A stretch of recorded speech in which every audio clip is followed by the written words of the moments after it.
জনাব আরিফুন নাহার 19 তারিখে উনি আলমারি ভাঙচুর করে বিদ্যালয়ের সমস্ত গুরুত্বপূর্ণ নথিপত্র, ল্যাপটপ, টাকা নিয়ে যায় কিছু বখাটে লোকের মাধ্যমে সাহায্যে।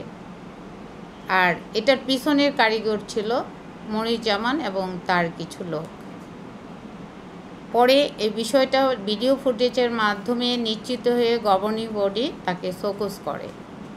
শোকজ করার পরে তিনি প্রতিশোধ পরায়ণ হয়ে শিক্ষকদের স্বাক্ষরের শীটটা উপরে তিনি কিছু অভিযোগ লিখে এগুলো বিভিন্ন দপ্তরে এবং বিভিন্ন গণমাধ্যমে প্রদান করে।